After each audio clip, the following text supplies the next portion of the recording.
Selamat datang kembali kepada ceramah 3 di dalam seri dari Robert Clinton mengenai cara Allah menggunakan untuk mengembangkan seorang pemimpin rohani. Di dalam sesi ini, kita akan berbicara mengenai cara bagaimana Allah mengembangkan pelayanan seorang pemimpin. Dan ini kita bisa lihat di dalam konteksnya, di dalam ceramah yang baru lalu kita berbicara mengenai pertumbuhan hidup dalam, dan di dalam session yang berikut ini kita berbicara mengenai pengembangan pelayanan. Nah, saya harap saudara betul-betul dapat mengikuti pelajaran ini karena memang saya sudah mengajar ini berulang-ulang kali dalam 15-20 tahun yang lalu ini, dan setiap kali saya mempelajari kembali, saya menemukan bahwa Robert Clinton telah mencernahkan, telah menyimpulkan prinsip-prinsip cukup mendasar yang semua kita alami. Jadi ya jauh lebih enak kalau kita bisa bicara langsung tatap muka, tapi melalui video ini tolong memperhatikan karena saya harap ini bisa betul-betul menolong saudara dalam hidup saudara.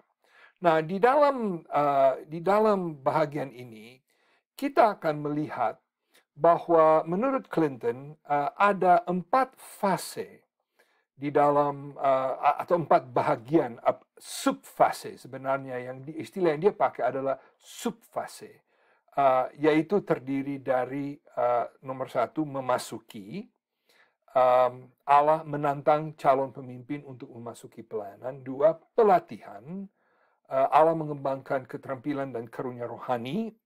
3 pelajaran berhubungan, dalam hal ini bagian yang sangat penting dalam kepemimpinan, yaitu hubungan seorang pemimpin dengan orang yang dia pimpin. Dan yang bagian keempat, dalam bahasa Inggris istilahnya discernment, atau saya memang kalau diterjemahkan secara harfiah istilahnya membedakan. Mungkin istilah lain bisa kita gunakan adalah istilah wawasan atau memperoleh pengertian. Dan Clinton menggambarkan ini dengan menggunakan bagan ini. Jadi saudara boleh lihat bagian pertama adalah memasuki, dan di sini ada 2 perkara, tugas pelayanan dan tantangan pelayanan.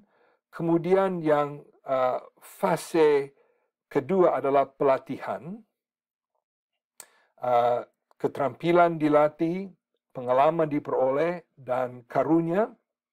Yang ketiga, pelajaran berhubungan, dan di sini kita bicara mengenai otoritas, mengenai hubungan, mengenai konflik, dan bila mana pelayanan kita ditentang.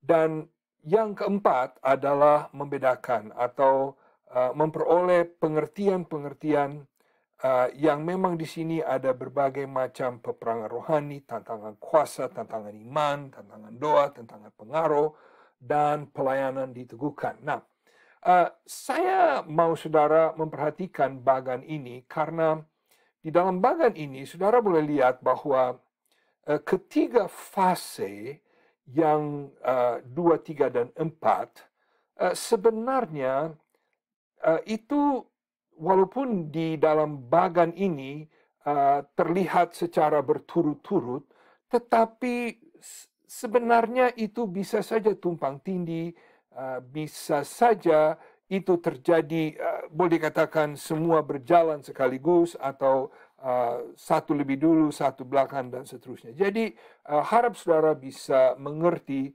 bahwa semua ini tidak berarti ini dulu, kemudian ini, kemudian ini, kemudian ini. Nah, memang fase masuk itu umumnya lebih awal, tetapi ya, kalau begitu mari kita bicarakan langsung. Fase memasuki.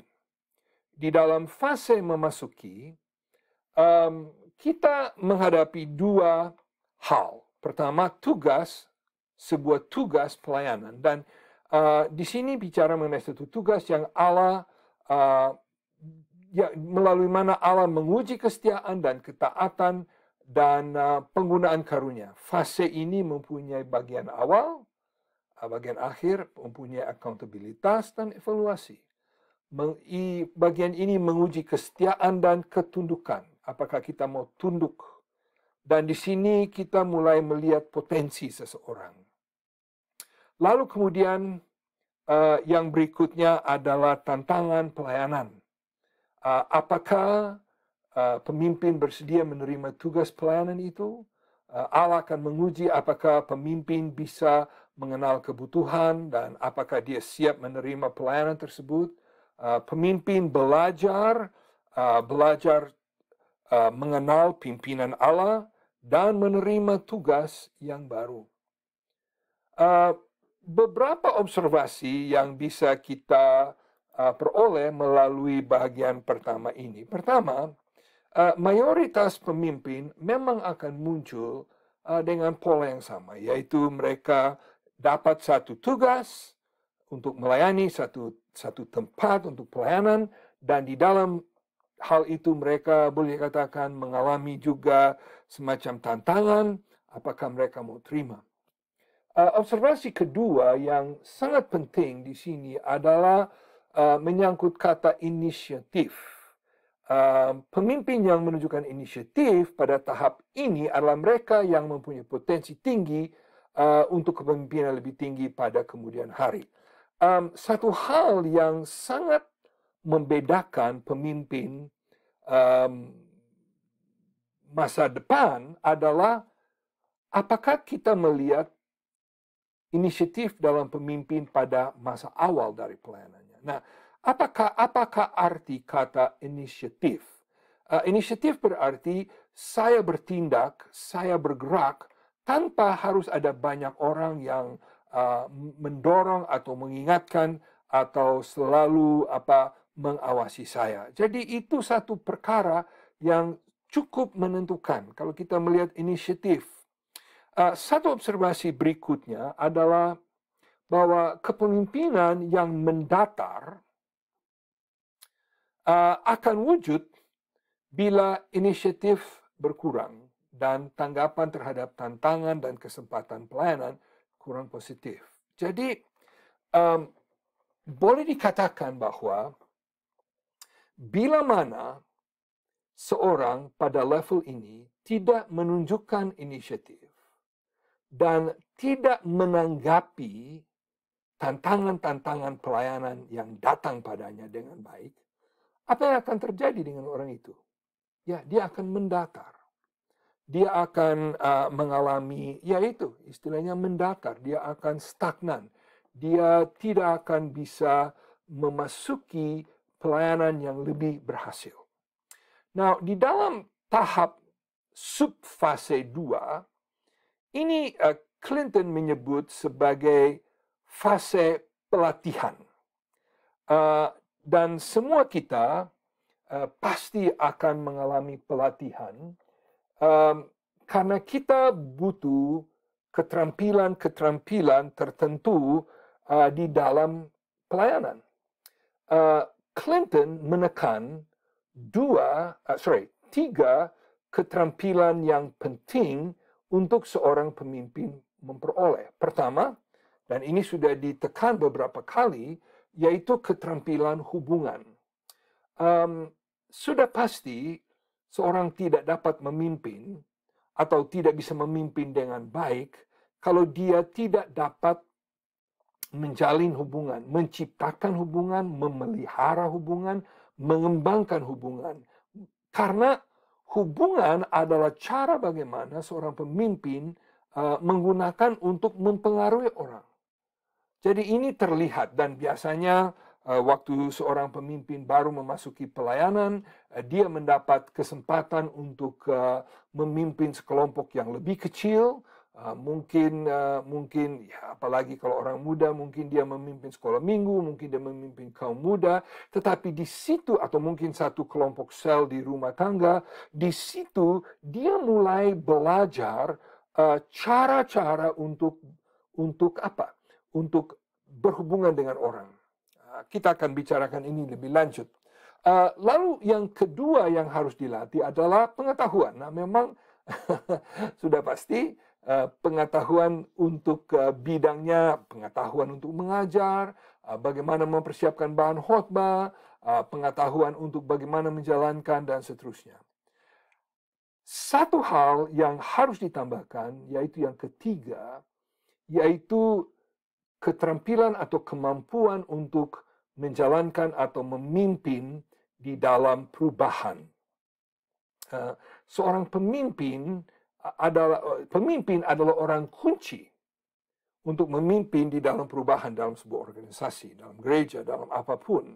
Jadi memang ini merupakan pelajaran tersendiri berbicara mengenai perubahan, tetapi ini adalah hal-hal yang harus dia pelajari. Pemimpin yang mendatar.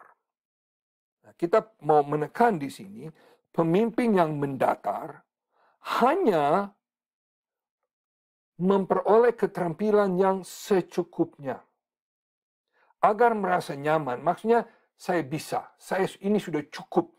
Dan kemudian dia tidak berusaha untuk memperoleh keterampilan baru yang lain. Dan jadi ini merupakan satu awasan buat semua kita dimanapun kita berada, supaya kita akan senantiasa mau bertumbuh, mau berkembang, tidak mau tetap seperti yang dahulu.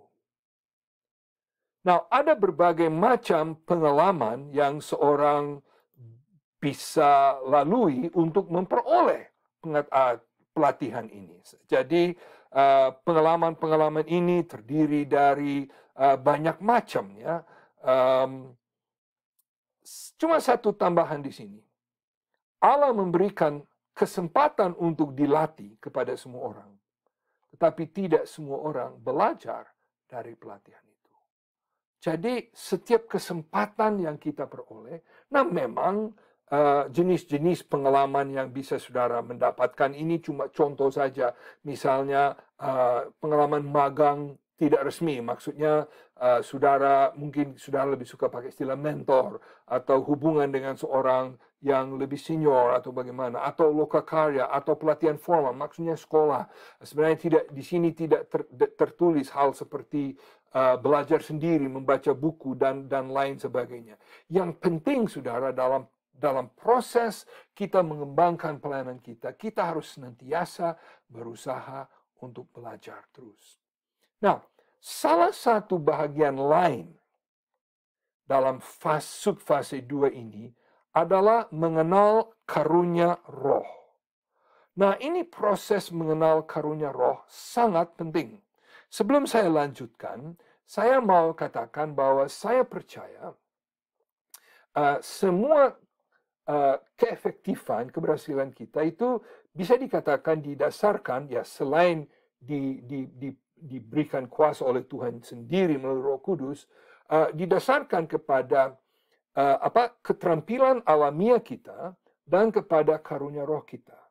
Dan saya sebenarnya percaya bahwa Allah justru memberikan kedua-duanya kepada kita, cuman memang yang keterampilan alamiah dia memberikan kepada kita sejak kecil dan itu dikembangkan melalui sekolah, sedangkan karunia roh kita percaya bahwa Allah memberikan itu secara khusus kepada orang yang sudah di dalam Tuhan, yang sudah mengenal Roh Kudus.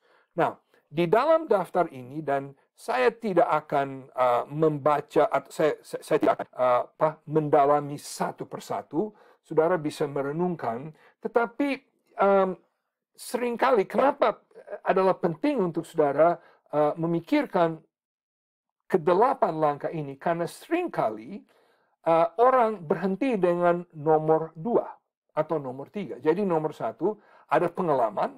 Nah, ini menarik, ya. Mengenal karunia roh mulai bukan dengan mengenal karunia, tapi dengan pengalaman pelayanan. Dan saya kira itu selalu betul. Buat hidup saya sendiri memang betul. Melalui pengalaman itu, saudara mulai menemukan karunia, mulai merasa, oh Tuhan pakai saya untuk berdoa, Tuhan pakai saya untuk iman, Tuhan pakai saya untuk mengajar, Tuhan pakai saya untuk menginjil. Dan dari pengalaman saudara, ya itu seperti, ya. Lalu nomor 3, semakin banyak menggunakan karunia itu, semakin efektif dalam menggunakan karunia itu.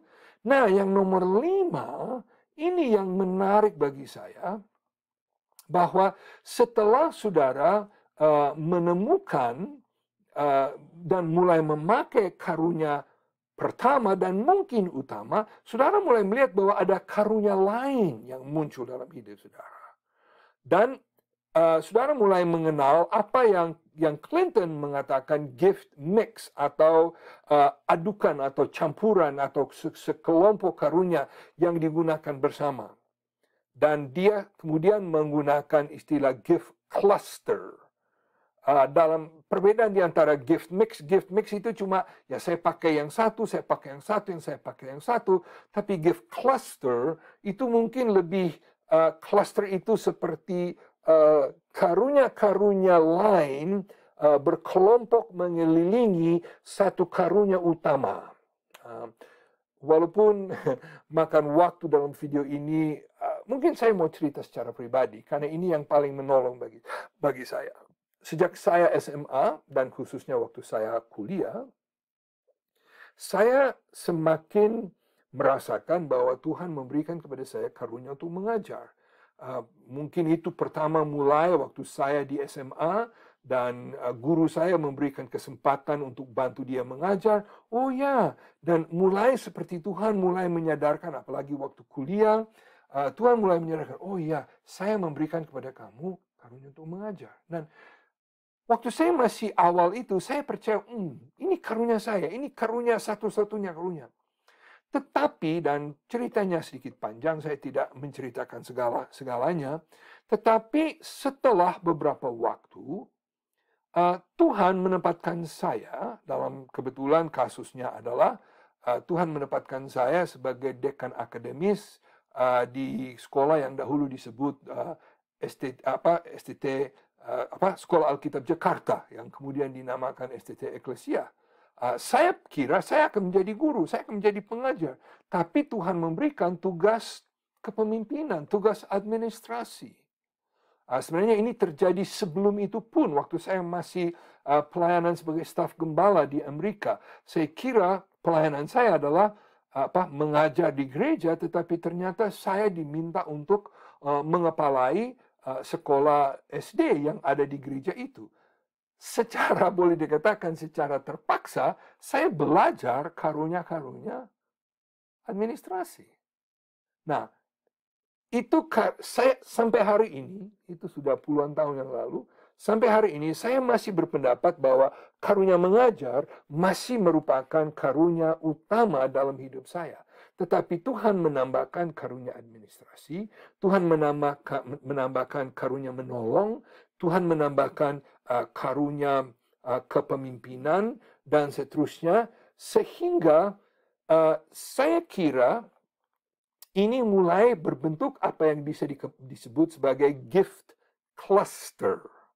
Nah, saya tidak tahu sejauh mana saudara berpengalaman di dalam pelayanan, atau sudah lama atau masih baru, tetapi saya mendorong saudara untuk mengizinkan pertama-tama Tuhan memberikan kepada saudara satu karunia utama, atau mewujudkan, memang Tuhan sudah berikan, tapi mewujudkan dalam hidup saudara satu karunia utama, tetapi jangan menjadi tertutup terhadap jenis-jenis karunia lain yang Tuhan dapat memberikan kepada saudara untuk menunjang, untuk menopang, dan untuk menjadi gift cluster. Sehingga nomor 8 itu merucut, semua bertemu, semua bergabung, dan saudara berfungsi dalam pelayanan yang luar biasa hebat.